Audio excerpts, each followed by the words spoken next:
You are listening to Nakedly Examined Music, a podcast about songs and songwriters. My name is Mark Linsenmeyer. My guest for episode 256 is Bruce Soord, best known as the singer and guitarist for the British neo-prog group Pineapple Thief. You're right now listening to Private Paradise, the opening track to the first Pineapple Thief album, Abducting the Unicorn, in 1999, later retitled Abducted at Birth. As we'll discuss, he was in a band called Vulgar Unicorn before this point. Pineapple Thief started as a solo project, but quickly became a full band. There have now been 16 studio albums under that name, plus 4 solo albums by Bruce. We'll be discussing Pillars from his latest solo album, Ghost in the Park, and the title track to It Leads to This, the last released album by the Pineapple Thief, 2024. And looking back to Clapham from the Pineapple Thief album 10 Stories Down from 2005, and ending with Alone at Sea from the Pineapple Thief 2014 album Magnolia. For more information, see brucesoord.com and pineapplethief.com. For more about this podcast, see nakedlyexaminedmusic.com.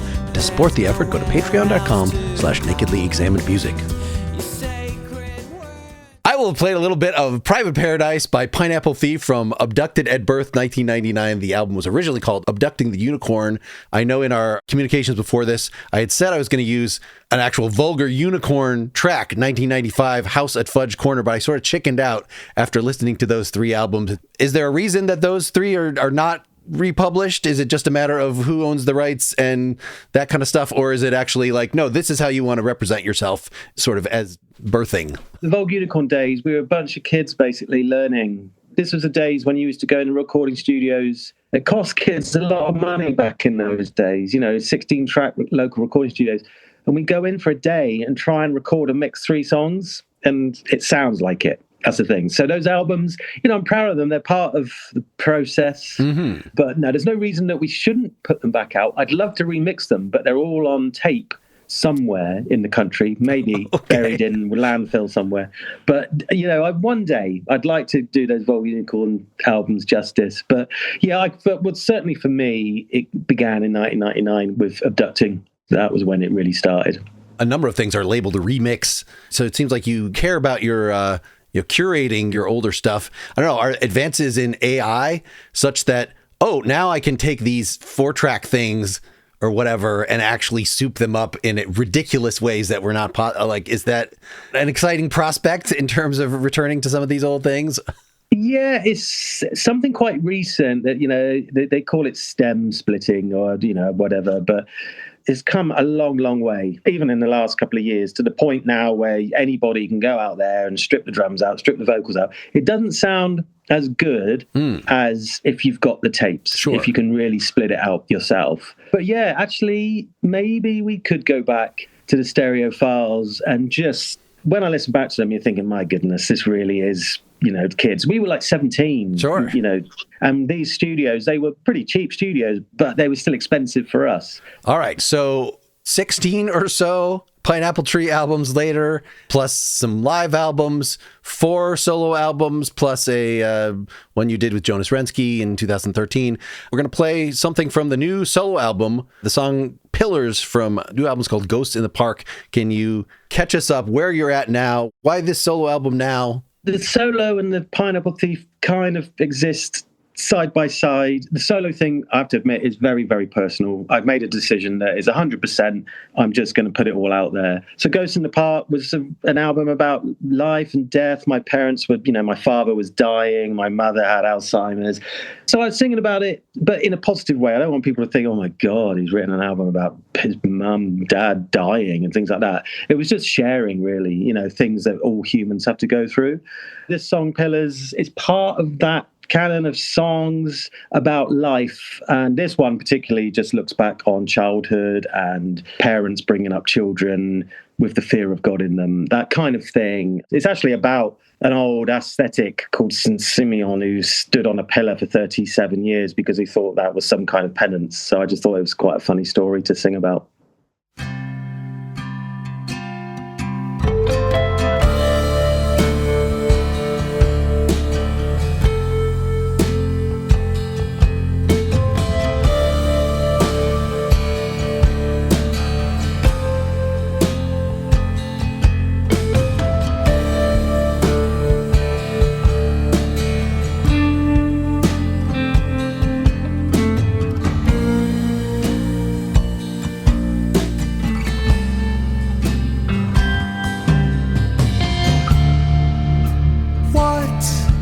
would you have her do?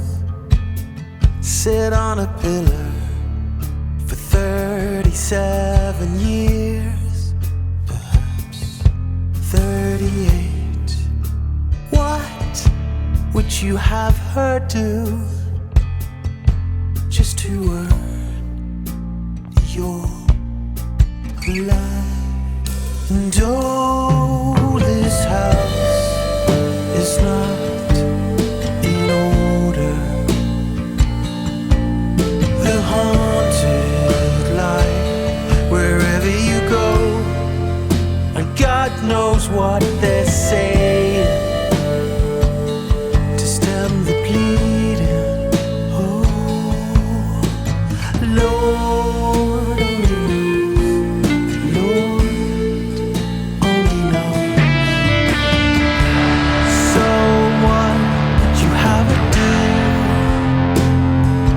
Kneel down on her hands with her iron chains. So what would be enough for you to settle the score with God? And oh, this house is not in order. The haunted light, wherever you go, with door-to-door fighting, there can be no hiding. You better believe it. Oh, a mother should know, but God knows what she's doing to stem the bleeding. Lord only knows, oh Lord only knows, oh Lord only knows, Lord only knows.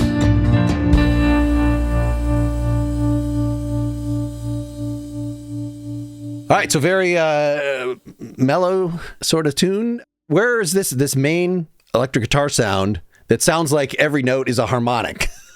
How are you getting that? Well, this is something that I've always kind of got attracted to ever since I started messing around with open tunings. And I messed around with open tunings really because when I'm playing chords and I think, oh, do you know what? I really wish I could play that sound, but it's the wrong sound. So do you know what? I'm just going to tune the string. So I have these really crazy open tunings. And what that allows you to do is you can play the harmonics and these become chords. So this particular track, that's that. I think it's in a D minor. Okay, so it's not just clever use of pedals. You're just actually playing harmonics. All right. No, it's actually true harmonics. It makes it a little bit of a pain when you have to play live because you've got to have all these different tunings, and that's a trade-off. So yeah, it's something that I love doing, and it opens up all kinds of creative possibilities. So as you start changing the tuning, everything that you've ever learned, every shape of guitar chord that you've ever learned just goes out the window, which is quite nice, actually. I mean, are you trying to play things from this album live, and in what, live solo, live with a band, or? Well, funnily enough, I'm talking to you right now in Sofia, in Bulgaria, because in about 2 hours' time, we've got a solo gig. Okay. So me and John are here, John from the Pineapple Thief. Yeah, we're doing a lot of songs. So I've got about 3 acoustic guitars, one tuned in open D minor, one tuned in Nord standard. There's a couple of little minor tunings that I do in the middle of the set. So we can do it, and we are doing it. Okay, so just bass is handling the whole, you can sustain on your little harmonics while he does, the dun, ticka, dun, dun, that he's filling whatever is happening. He is, yeah, and we got looper pedals as well. So we create loops, and so it's more than just the two of us. There's a lot that can go wrong. It's quite a lot to concentrate on, but when it works really nicely. Does this include like a drum machine that you're using? So John's got this little electronic drum thing. It's called thing that he actually plays live loops. Mm-hmm. So everything is live. Sure, that's what I love about it. It's all live, and there's a lot of jeopardy. So you start a loop, John does this loop on his thing, and the red light basically comes on, and it's like, you've got to get it right. You've got one chance to get it right, because if it goes wrong, you've got this loop going off into the distance, and that's wrong. So it's a lot of fun. I like it. It's very, very different to playing with the Pineapple Thief. So one of the things you're doing to thicken your voice throughout is having these little high octave vocals come in and out. So I assume that's just you singing against yourself, not an octave or pedal or something. I tell you what, the thing about John, he learned how to sing as a kid as a choir boy. So he can sing really high in a really sweet voice. So I sing at this normal voice, and John comes up in this octave. And people say, oh, Bruce, it's just you and John, when you sing together, it sounds so wonderful. And I'm just saying what people tell me. But I think the reason is because me and John have known each other for 35 years. So we played together when we were 18. So I think there is definitely a connection with us on stage. Well, so on the recording, though, do you still just do that yourself, or are you having... No, John does it. Oh, okay, all right. Oh, wow, yeah. Okay. On my solo record, I do it. On the Pineapple Thief, John does it, yeah. That was the question. All right, yes. So this is you on the solo record. Interesting phrasing on this song, just to earn your love. Just this sort of very deliberate... I mean, was this a bunch of poems in a notebook kind of thing, or are you writing with guitar in hand? What's the term of these articulations? So it's interesting you notice that. I think as I've grown as a songwriter, you learn about the things that can really make your ears prick up. And things like throwing the rhythm of the vocal is something I think is really interesting. So if you're like doing this repetitive thing, which a lot of people do in the verses, you get a rhythm going. But then if you all of a sudden you throw it off the beat or change it, it just brings that interest in. And so over the years, I've just learned to do that. It's really with picking up the guitar and singing at the same time. You just do it. And I think, how many years I've been songwriting, and it's still learning every single day.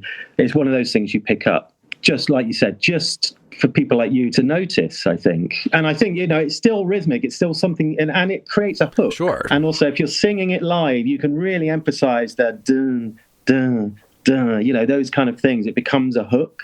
So it's all part of the songwriting craft, I guess, that I'm still, like I said, I'm still learning. Well, and even though you've got this deliberate delivery, it's just your love. It's not your love. This because there's room to fancy it up. Obviously, that doesn't fit the tone of this song, but it seems like you have done less in more recent years. Like your earlier albums, there's a little more pushing and straining on the vocal, and trying to be more quote unquote lead singer, as opposed to just deliver in a nice, pretty way. I think what I've learned from the beginning is that when I really try and sing loud, it doesn't suit my voice. And that's something that you always try and do, especially when in the early days when you're on stage, you're always fighting the sound. Sure. Before in-ear monitors, you kind of belting it out. And I think as I've got older, I've realized that actually singing softly is a really nice thing. And it suits my voice, to be honest.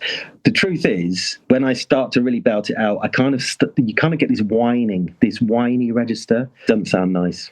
Well, I didn't think it was. That's the other reason I wanted to play some of Private Paradise rather than the other thing. Actually, I wasn't sure the vocals on the first Unicorn album, are those even you? No. Okay, no, those are not. So just taking about the Vulgar Unicorn, I was kind of just a guitarist. I did help with writing some of the songs, but the real genius in Vulgar Unicorn, he was a genius. If he had not given up, he would be doing great stuff. Was my old friend Neil Randall. He was the driving force. And the reason I did Pineapple Thief at the very beginning was that he never wanted to play live, and he got bored. He went off and tried to do films and things like that. So yeah, I wasn't singing. We had various different singers. Neil sang. I sang a couple of songs on, but yeah, sure. The House on Fudge Corner track that you were listening to, yeah, that's someone else. And then the first Pineapple Thief album, when you're pushing, I was thinking Smashing Pumpkins, like it has that Billy Corgan. I didn't want to say. I didn't want to put Billy Corgan into your head. But the truth is, at that time, at the beginning of Pineapple Thief, I was a big Smashing Pumpkins fan, and I absolutely adore the Smashing Pumpkins album, Adore. Ironically, which isn't a particular favourite of Smashing Pumpkins fans. So I did this thing where I just basically sang like Billy Corgan, and it took me a while to develop my own style. I think the thing is that I was a guitarist who wanted to write songs and then has to sing. That was how it started at the beginning. I think that happens with a lot of people like me. You sit in the bedroom, you play guitar, then all of a sudden you think, oh, I want to write songs. So you start writing songs and you think, do you know what? I'm going to have to sing now. And you're never really a singer. You don't ever think of your voice as an instrument. And that's something for me that came later. Well, if you were purely just delivering the lyrics in the nice way, then we wouldn't, to stem the bleeding, whoa, we wouldn't have as many whoa-ohs and ahs and things. So clearly you're still using your voice as an instrument. Yeah. Any thought about when you're going to put in an oh, how this works with the text? Yeah, true. So it's normally R's and generally R's. I'm not sure if I've done an E, but yeah, okay, O. I'll put that, and I'll make a note of that. Well, we're going to do, it leads to this next. We have an oohs in that. Yes, we do. We have, but to say on this for a little more. Yeah, so I wasn't totally clear. Obviously, the tone is clear, and you're telling, is this about an abuser? If you want to talk about what the song's actually about. Like, I wasn't really clear. So, I think if I was honest about where this came from, and I don't want anybody for any minute to think that this is an anti-religion song, because it is not anti-religion. But in my experience and what I've witnessed with, especially in my early years, of parents, mothers and fathers who are supposed to love their children, but seem to be more concerned about the wrath of God. And everything is defined by that, about the reckoning, about the rapture, all that kind of stuff. But it really impacts on these poor little children. And I was one of those. I was one of those who was like, you're terrified as a 6, 7, 8-year-old. You are forced to have this fear of God in you, and you're thinking, oh my goodness, what's going to happen to me? Well, I go to church every Sunday, which was quite an old church, and I would spend the nights having nightmares. And there's this one particular person the song is about. And I think that actually everything you did was not for your children. It was because you were worried about your own salvation. So it was that kind of thing. I say nothing against religion. I think religion is great. I think it can lead people in a really righteous way, that they don't think about themselves. Actually, the best way to think of religion is actually you are thinking about other people. But a lot of people don't. That's where that song really goes. This house is not in order, basically. Well, the fact that you're using Lord Only Knows, Oh Lord Only Knows, it certainly doesn't sound like, XTC's Dear God. It is not that kind of song. Interesting, to settle the score with God, which sounds like, I'm going to settle the score. It sounds like you were, as opposed to the score is infinitely all nil. That is, yes. God has all so there's no possible way to settle that score, at least without getting into theology here. Yeah, and that is unfortunately our lot, that there is no way. And especially if you believe in this kind of original sin and all that kind of stuff. So we are born so imperfect that we are never, ever going to be anywhere any near. But all we can do is try. Yeah, it's a deep thing. I don't want to alienate anyone at all, because that's why I keep coming back to I am not anti-religion at all in any shape or form, but I am certainly anti some things I see in religion. Well, let me play actually that line around to settle the score with God, because I just thought this big electric guitar you introduce in that verse, which then does an interesting thing, that makes that line more scary. I don't know. To settle the score with God. Although actually, when you get to God, we're again, it's nice again. Yes. And then that guitar nearly disappears, even though, it's got to push the energy up a little bit for the chorus. But that thing sort of settles down because we have the introduction of the harmonic guitar again. Yeah, any thought about how you're weaving and blending the various guitars on this? Well, it's funny you should pick that up, because I deliberately mixed that guitar in the verse very loud. And I think I was kind of influenced, really, by Nigel Godrich for that. If you listen, there's a particular Radiohead song. Not that I'm a big Radiohead fan. I like them, but, I'm not a massive Radiohead fan. I'm a big Nigel Godrich fan, the way he mixes records. And he mixed the guitar so loud that you're thinking, my goodness, how could you do that? But I've never noticed it before. But it works. So I kind of nicked that. I kind of brought the guitar almost into your face, even though the verse is there. It's almost like sharing the lead with this verse. And I think you're right. That kind of gives it that edgy kind of like you're kind of thinking, oh my goodness, this is almost on the edge of, and it does this kind of discordant I guess, again, it's kind of a bit Smashing Pumpkins influence, the way that the Billy Corgan used to play his guitar. All that kind of comes through from my formative years as when I was young. And as a mixing engineer, it's about the balance. How long can you get away with that kind of on the edge? And then when the chorus comes in, it's about bringing it back, but not bringing it back so that you go, oh, where's it gone? You bring it back as if you're kind of releasing yourself into the final chorus. It's not easy. I'm not sure. I know. I'm never sure if I get it right. Well, let's talk about how you wrap the song up. So we have in fact, let me play at 2:45. Lord only knows, oh Lord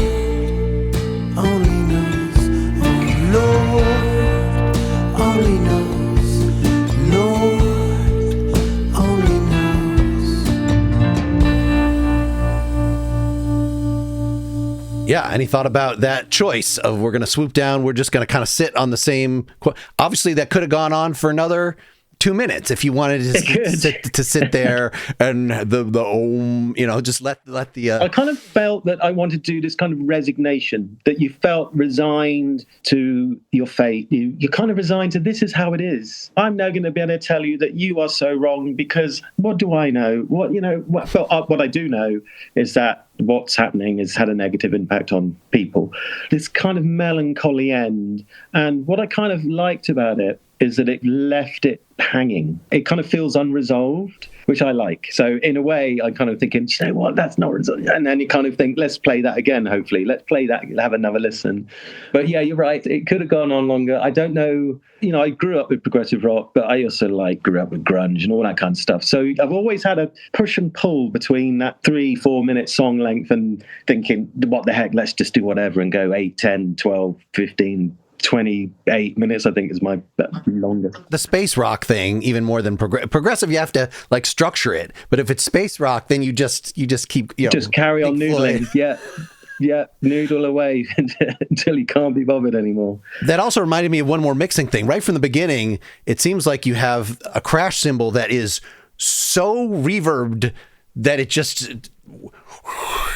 takes up the world, and it's right there at the end. It's sort of it's got this thing on it. I don't know what they call it because I'm not a drummer, but the thing that you drape over the cymbal so it resonates for ages. Okay.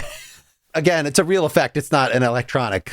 Yeah, but is this cymbal ever going to stop? No. I think you can grab it and it will stop. Yeah, well, that provides a nice parallel or a thickening thing to your harmonic guitar.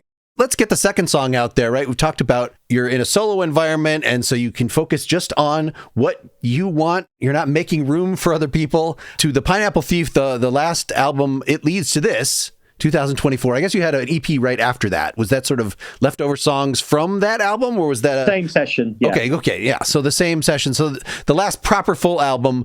Say a little about where you were at with this band at this point before we hear the song. The lineup, for a start, was locked in. So it's me, John, I've already spoken about John, and Steve Kitch. I've known Steve since, 1996.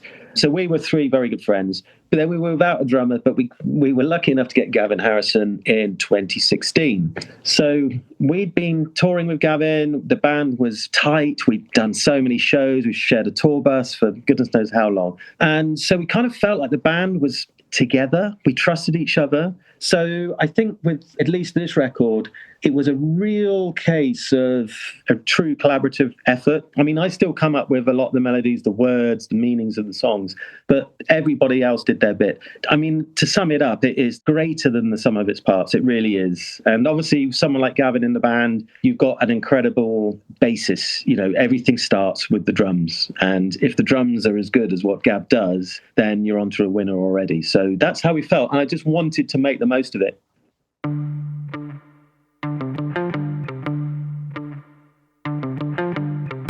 What you see is no surprise, but it's not the half of it.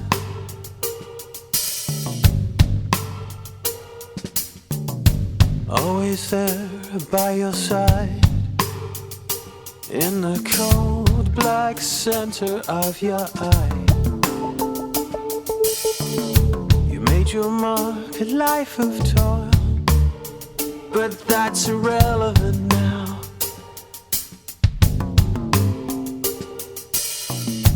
All the traces worn away,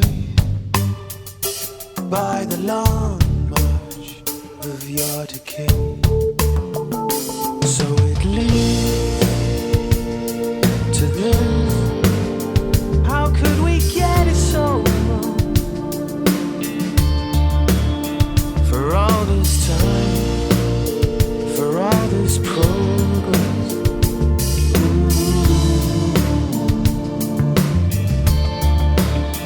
For all this time, for all this progress.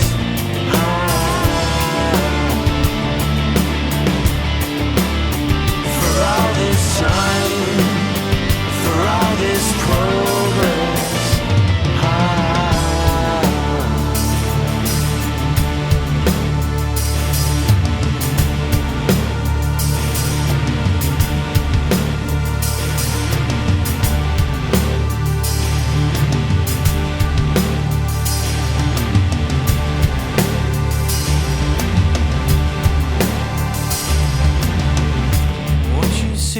It's no surprise, but it's not the end of it.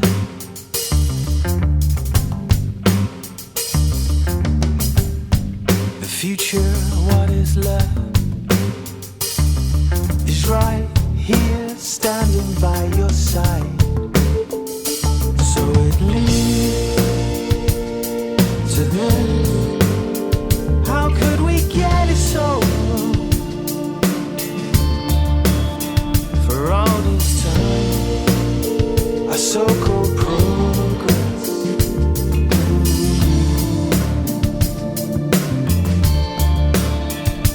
So it leads to this.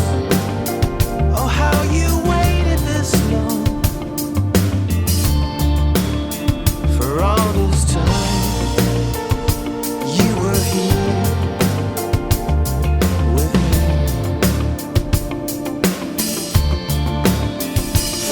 This time, you were here with me. For all this time, for all this progress, for all this time, I didn't notice you.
All right, so I actually purposely picked a song off this album that did not sound like it was entirely drums first.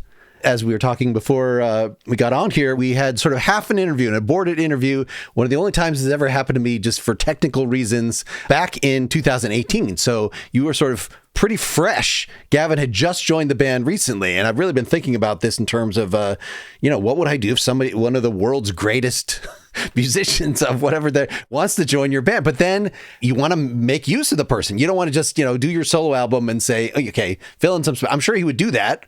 Right? He's an adaptable player. I just talked to Richard Barbieri, who's had Gavin send him tracks. But okay, this is the band that Gavin is going to be playing live in, and you want to make it a truly collaborative thing. So it just seems like a very different way of constructing songs. It's a compromise, right? That you get the awesomeness of having that in there and having really amazing standout drums in every single song, but you have to make room for that. So it sort of, did that increase the need for solo albums? Like, okay, this one is not, this is too to the point. This is not quite a Pineapple Thief song anymore. You're probably right. I mean, I thoroughly enjoy hearing what Gavin comes up with, but you're right. In terms of the drums, the way that Gavin arranges his drums is very, very different to your standard rock. I mean, there's plenty of progressive rock drummers that are doing imaginative things, but I think Gavin is kind of unique. Like we said before, you just want to use it. Just use this unique thing that Gavin does, and the way that he approaches composing it. That's what I say. He doesn't just play drums, he composes his drums. And that's not to say that Gavin just says, here we are, I'm going to do this. There is still a debate, sure. We still have this debate. But, sometimes you think, actually a lot of drummers, all they do is play a backbeat through this. Dave Grohl would just go blah, blah, blah, all the way through, and it would still sound all right. But you're not going to get that with Gavin. Mm-hmm. That's the thing. You don't get that. You get a composition, a drum part that flows, that grows. And that's not to say that Gavin doesn't lock down and play a backbeat. He does a lot. And when he does, it's brilliant, and you can really look into it. But to get there, there's normally a process. There's normally a journey where he's really crafting what he does on the drums. And we sort of are happy to sort of play with that. We ever made a decision to say, do you know what, Gav, can you just play like Dave Grohl? Just do a backbeat. Kind of, well, one, he'd probably quit. And two, it wouldn't be right. It just wouldn't work. So it is what it is. That is the Pineapple Thief sound now that we've had for 10 years. Well, and you were telling me about that first album or second album that you had done with him that, I know he just has a great drum setup at his house. He knows how to do the mix. He just sends you stereo tracks, or at least, that was the case with Richard. It seems like you guys were ready. And on that album that you were all doing, it seems like your own tracks from home and combining them. I think that's what you described at the time. It seems like you guys were ready for the pandemic. Yes. Before it happened, that you were already creating album. So with this album, are you in a room together, bouncing ideas off each other? Again, how are you working with the band at this point? Well, funnily enough, this was the first record where we did that. Okay. I spent a lot of time at Gavin's house, which is quite strange because Gavin will sit down with me and he'll say, hey, Bruce, I've got this idea. And he'll look at me and say, right, what have you got? What have you got? Can you come up with something to this? And I'm like, okay, put me on the spot. You're just not used to that kind of thing when you're so used to just being sent stuff in your little studio where you can sit down and all the time in the world and work something out. When you're in his room, it's like, oh my goodness, I've really got to come up with something. This is old school. This is like being in an old 70s studio where you've got 6 weeks to come up with a record and we all sat around jamming. And it brings something really special out. And so we came up with lots of songs like that. Rubicon is one. I mean, there'll be some news soon, but obviously the next album, which we've done, we've taken it even further where the whole band is together. We've gone to a studio. It has evolved. So we did the pandemic thing, where we were all in our separate rooms. Do you know the one thing, the reason why we all got together in the room, and we want to do it more and more, is during the pandemic, we all got together and did this live stream thing. Then we realized, you know what, it sounds better when we're all together and we're all playing warts and all, just playing live, as opposed to just doing it this clinical way where everybody's just sending stuff in and you can spend ages making it all so perfect. I think that's what we kind of moved away from, in a way, certainly the last sort of 4 years. I mean, I'm interested how the keyboard, how Steve fits in with that, because some of his key riffs in here are this, like, it sounds like something that was a sound that was created to be an effect, like a producer sort of thing, right? Isn't that he started as your producer in the band and he replaced the keyboardist? That's what I thought I read that somewhere. No, well, he's always been a mastering engineer. So he's always mastered my stuff. And then he kind of appeared on the keyboards. And I think where you probably got this from is that Steve is really, really good at telling you whether something's any good or not. Okay. He's got this kind of thing where he can't lie and he can't even sugarcoat it. So it's like you get it. In fact, what he's learned to do is kind of put it in the sandwich, call it a shit sandwich. So he said something nice, then he tells you, actually, Bruce, this is the worst thing I've ever heard. But, I think you've got a much better one in you. It's definitely got potential. So he'll tell you, and then I'll go away and go, oh, okay, Steve just told me that song's no good or that idea is no good. And then you go away and come back. So, yeah, Steve's always the first filter that I put my ideas through. Well, much like Richard Barbieri, who was telling me, like, oh, I don't really play keyboard. You know, I'm not Rick Wakeman or something. It sounds, at least if you had told me that you did these keyboards, like, because you were just so into the technology rather than, you know, a keyboard, I wouldn't have been surprised. But knowing that this is Steve's thing, these sounds sound too created to be jammed. So how does he work in terms of we're all just jamming together in the room? He likes playing the Rhodes and the piano. Okay. And he's a fairly decent piano player. With those songs, he's there at the beginning. It's almost like me strumming a guitar. He's playing the piano with Rhodes. What he's really good at, and very similar to Richard actually, is that he's kind of a bit of a sound designer. He's got a Prophet. That his favorite keyboard is his Prophet 5, or I think it's Prophet 6. It's one of them he was. Beep. In this song, what do you know? Is that the Prophet? Yeah, all those soundscapes where you're twiddling knobs and it's all evolving and there's filter sweeps coming over, all that kind of stuff.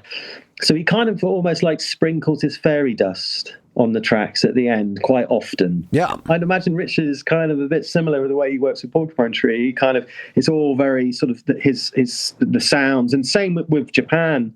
When I was listening to Richard's stuff with his work on Japan, it's a similar kind of thing. It's this ethereal kind of sounds, and that you can just takes you away.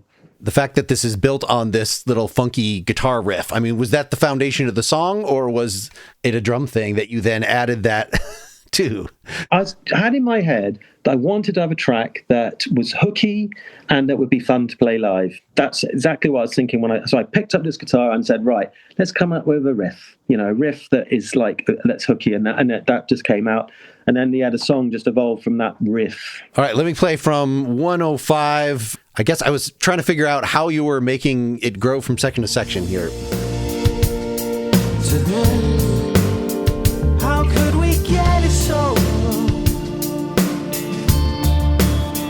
for all this time? I'm even interested how this becomes a live thing with a single guitar. Are you using looping pedals? No. So interesting to listen to those two sections. I remember when we were writing this. So you've got it kind of lifts, and this is a case of Gavin playing a backbeat actually. So he's playing as just groovy backbeat. And then you're thinking, well, it wants to rise even further. So then it goes up another notch. And then these other guitars come in, guitars. But actually, that was really down to Baron Matthews, who's our live guitarist. So we got the second guitarist that came in and did these really great guitar parts. So that's the story of how that one evolved. Okay, so that when that initial distorted guitar, that's you, and then he's coming in with the higher part that is stretching over it. Is that what you're saying? Yeah, so he's doing the sort of the and I'm doing the really sort of fuzzy, distorted part. All right, and we had the oohs that we heard. We had, I think, parallel octaves above and below. Yes. So is that John doing both of those? No, actually Baron. So we had John and Baron and probably me. Okay. So live, we've got 3-part harmonies, which is big enough, actually. When you're in a big room, that's enough. But I think with the studio, we kind of reinforce it a little bit. I think what we've done, I mean, we kind of look back on it, leads to this, and said, yeah, it's not as layered as our previous records, but it's still layered. It's still layered so much that you probably can't play it live like it is in studio.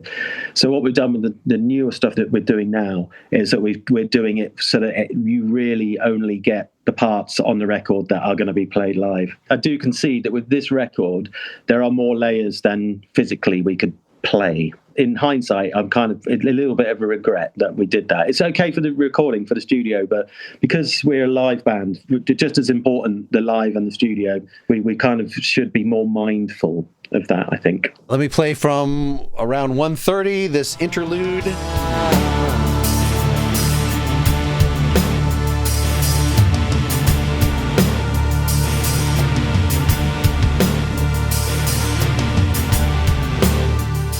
This is going to go on for a while, and it has the end of the song has the same thing. But yes, what sort of 80s? I'm trying to think what if I've heard this exact. Yeah, and it really lets you really build the tension, and the synth is stretching upward a little bit, and you can. Any thought about this? as a structural thing? I'm sure that riff has probably been done. That's the thing about when you do these simple riffs,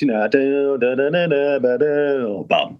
But what I loved about the end of the record is that it kind of always got, and this particular track, I always had one ear on the live show, just thinking, with the lights and the atmosphere, it was just going to work. It was going to be perfect. And then at the end, there's this guitar solo with quite strange effects on it. What I've done in recent years is found my love for guitar and solos. There's not that many on, at least to this. There's quite a few sort of whammy bar effecty solos, but the stuff we've been doing recently, there's a lot more guitar solos. I kind of realized that actually guitar solos are okay.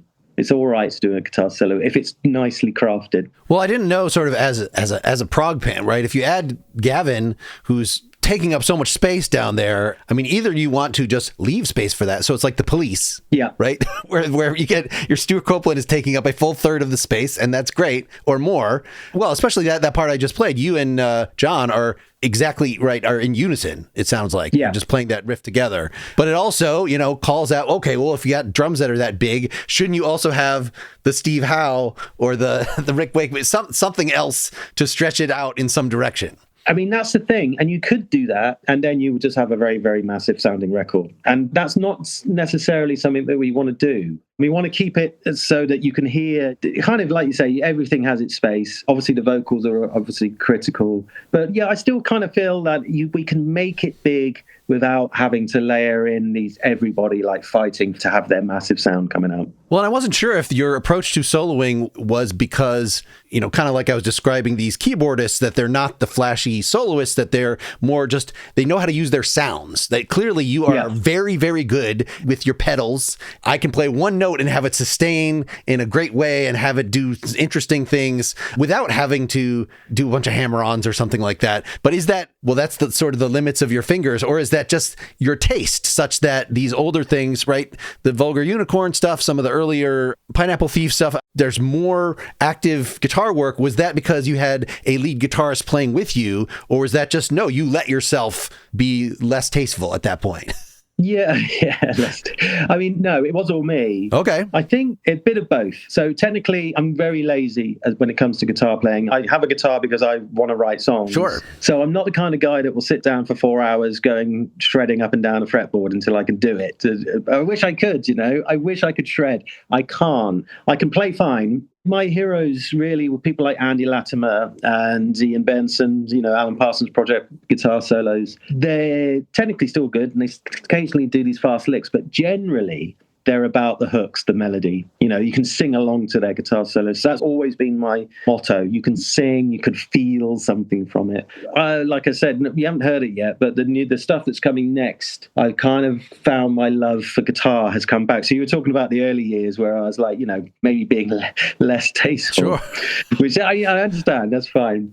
I think for the new stuff, I think I've gone back there. Yeah, less tasteful guitars. Well, speaking of very tasteful, very song, nothing particularly progressive about it. I had picked from your early work, Clapham, originally from 10 Stories Down, 2005. The version we'll play is the remix for the 2008 3000 Days album. This is just the one that I had picked when we were supposed to talk 8 years ago or whatever that was. And I still love the song. And it has, you say you're not a Radiohead fan, it sure has some good Radiohead vibes, or at least that period of Somewhere Only We Know, that kind of English pop. Yeah. Any thoughts about this before we play that?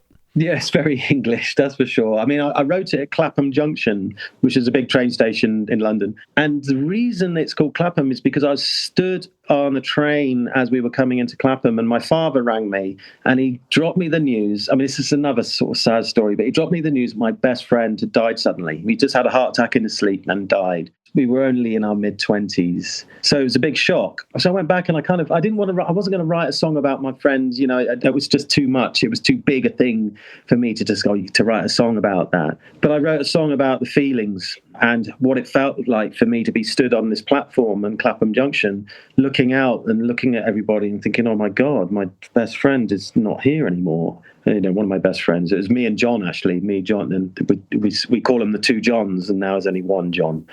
And so I wrote a song, and it's dedicated to people really who feel lost and like there's no hope, but actually to try and convince them that there is hope, that there is a lot of reason to live and a lot of love. And the sentiment is incredibly simple, incredibly done a million times. But I think that's why people write so many songs about it, because you're trying to make sense of it, trying to make sense of stuff and to share, really. So that's where it came from.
Something to live for, 'cause I don't have more.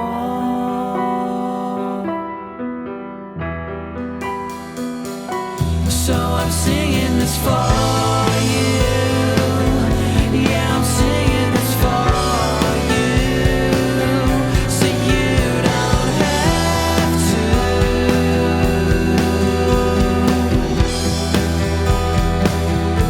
Is this something to live for?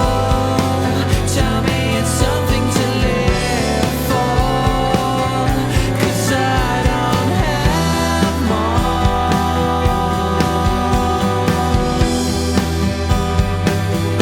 This is something to live for. Yeah, this is something to live for. How could you need more?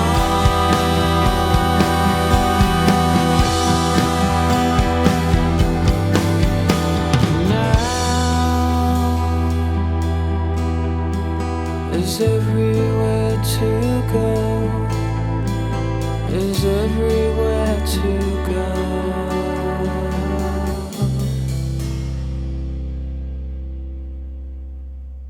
So yeah, because it's got the old Mellotron flutes Yes, yes. at the beginning. So, that makes it prog. It's got the Mellotron Well, and I feel like this beat, like it's not actually a Latin beat, I don't think, a specific Latin beat, but it has, because it's got the rin shot, and it's just a very... and it's got the offbeat, yeah. Yes.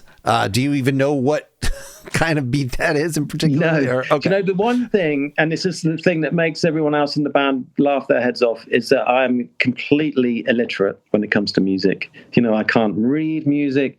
I remember this guitarist I know, he would always like say, I'm doing this guitar in the style of blah, blah, and in this kind of blah-de-blah scale, and in the style of some guitarist from wherever. And I'm going, doesn't mean anything to me, means nothing to me. And so this is the way I write. And the way I've developed as a musician is that I've just literally just done it by ear. I've got terrible technique as a guitarist, but I've just learned myself, and that's it. I'm too old now to relearn my golf swing. I can't do it. Well, yeah, if I want to say, is that a bossa nova that I have to think of dun dun dun dun dun dun dun dun dun? Like I have to think of a specific song. I don't know. I think if there was a bossa nova button, is a bossa nova button on your little keyboard that you had as a kid, that's definitely it. Yeah. All right. Having it a little bit danceable, but to provide a platform for a depressing sentiment, right? Because, you know, if you really are, I'm thinking of some of these like Peter Hamill sort of solo things where there's no discernible rhythm necessarily, and it's just purely expressive. And, you know, okay, that's very prog, but it's a little harder to go down here. That this is actually, you know, a very pretty song, and one that somebody who's never heard any prog or whatever, like, would be very fine with. Yeah, I think so. I think it's the whole Western thing of, because we're talking about backbeats. Mm-hmm. It is effectively a backbeat, but with that kind of slightly bossa nova-y feel. So, and I think it's just because as Westerners, that's what most people need. You need that pulse to hook in. And so, yeah, I was always comfortable with having that pulse going through the record, that particular song. Let's just play the beginning of the chorus here.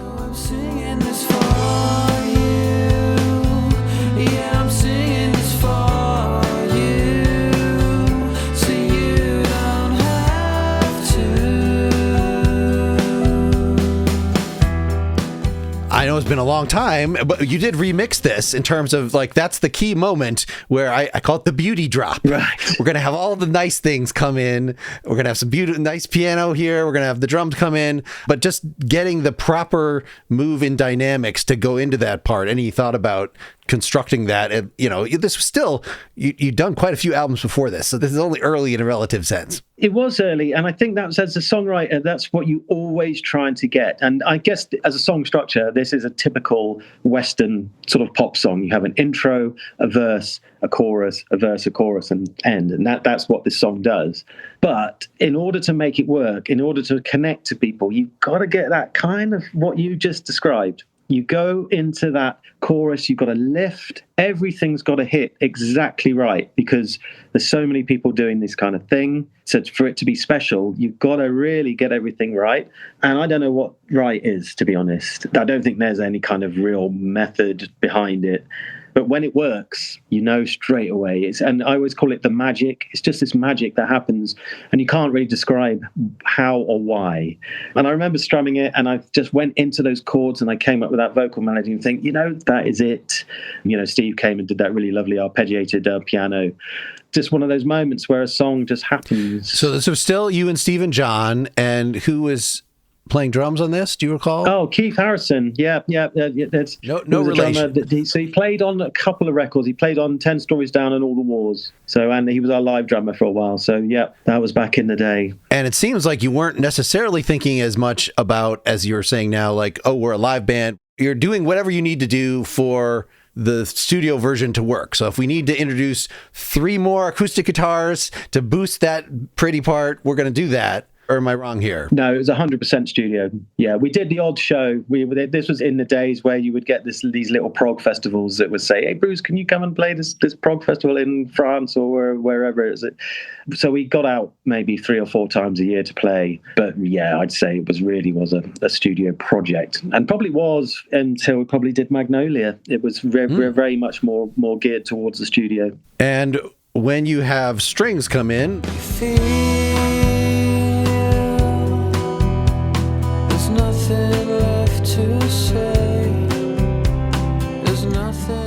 do you recall I mean, it sounds like maybe you have a single viola or something like that. Whether you had, are these actual strings or is this more fake Mellotron magic?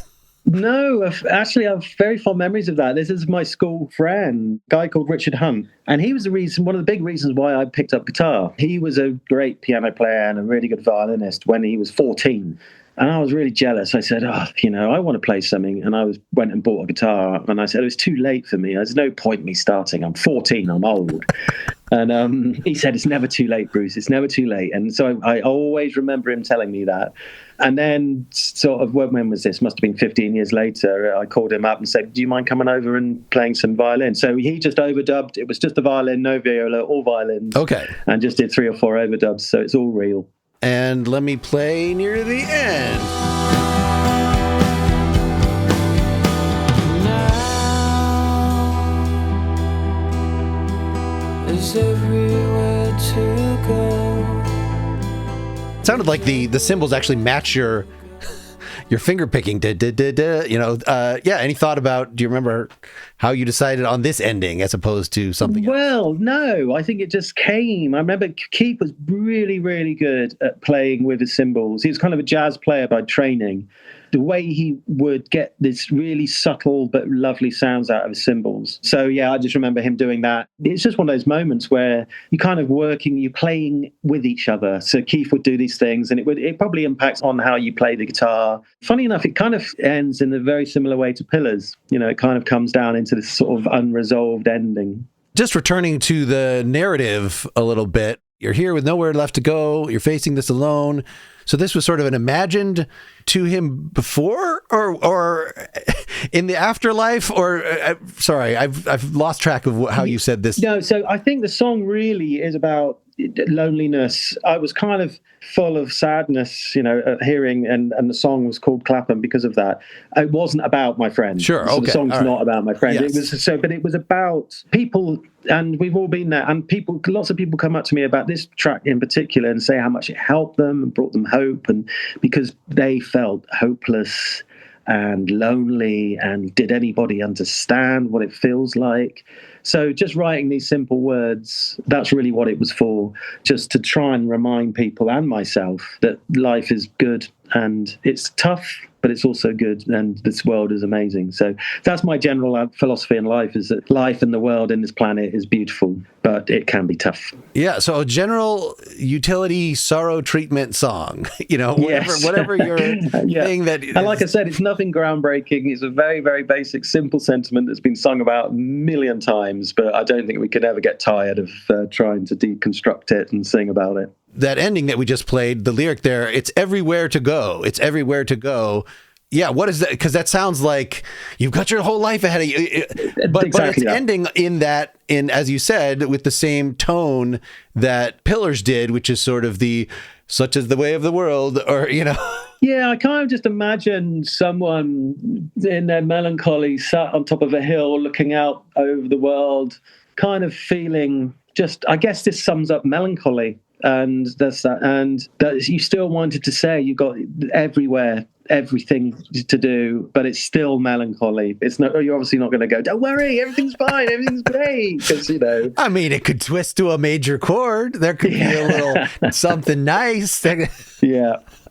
I mean, the tone has been very nice, like a warm blanket over you the whole time. So we don't necessarily need, and you have the beauty drop again. We've had our major chords. Yeah. So it's not necessary to end with that, I guess. Yes. I think so.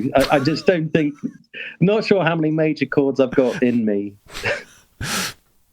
Well, to say goodbye here, I had picked last time, probably my favorite tune from you, Magnolia, definitely a high point for me in terms of the pre-Gavin conception of the band, being your whatever neo Radiohead pop music. So Alone at Sea is the one I had picked off of that. Any thoughts about that era and the overall arc of your career here? Yeah, I was really proud of that song. We still play it live, actually, Alone at Sea. And funny, I just want to say that we got this show in Sofia tonight, and I start on my own. I play Clapham, funnily enough. Oh. So, so it's just like apt.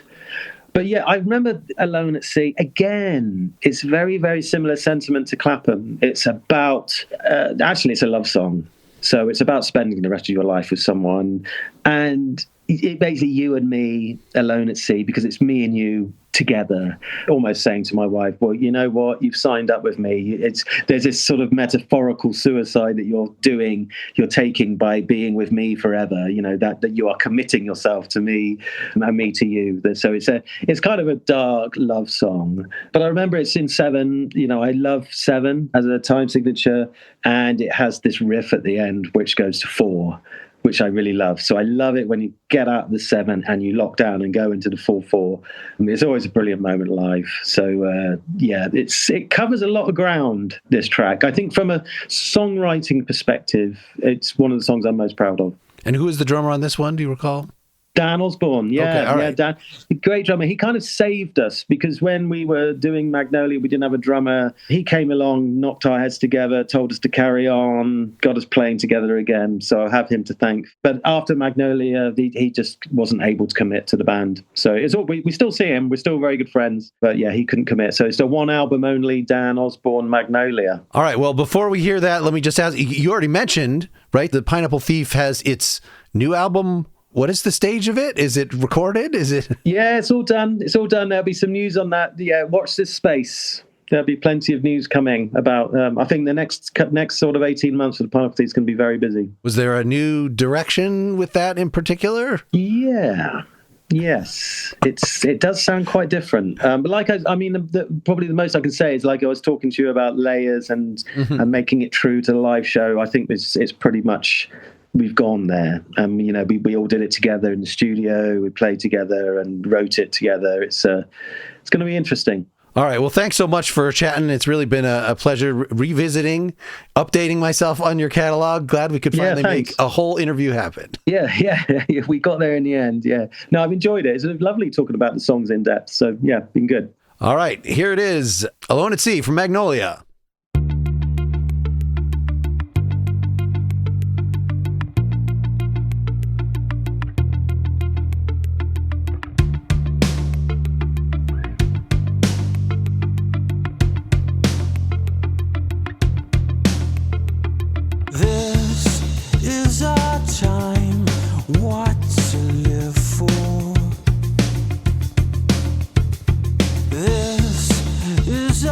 Time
Thanks so much to Bruce. That was a tremendously satisfying interview, mainly because, as was mentioned, I prepped up a whole interview, tried to talk to Bruce back in 2018. I had technical issues. The call kept cutting off. We did end up recording for over 30 minutes, but then listening back, the sound quality on my end was garbage. I had a driver's issue that was causing both the bad sound quality and the cutting off. For whatever reason, we couldn't reconnect to just do the interview over or finish it at the time. But I've kept an eye on these folks as the Pineapple Thief has come out with more albums, and was very glad to get this opportunity to finally talk to Bruce. You can learn more about his work at brucesoord.com and pineapplethief.com. Now, Pineapple Thief is known as a neo-prog band, but as you've heard on this episode, the line between contemporary, nice adult pop music and prog is thinner than you might think. When I play Van der Graaf Generator to my wife, she wants nothing to do with that or its prog ilk. But Bruce's music is so tuneful, so tasteful. There are definitely songs that are way more metal that I did not show you on this podcast. And if you're familiar with Gavin Harrison's other band, Porcupine Tree, which the Pineapple Thief is often mistaken for, you'll hear a lot more metal influence in that band. I will link in the blog post to this at nakedlyexaminedmusic.com or patreon.com/nakedlyexaminedmusic. I will link to videos for some of these songs, live tracks, the albums from Vulgar Unicorn that we mentioned at the beginning. If you do support me via Patreon, you can actually hear that previous partial interview with Bruce, and you can also see notes for both of the episodes that include the lyrics and the structures, all that stuff. Again, that's patreon.com/nakedlyexaminedmusic. I've continued to have a jam-packed summer despite a somewhat slower release schedule here.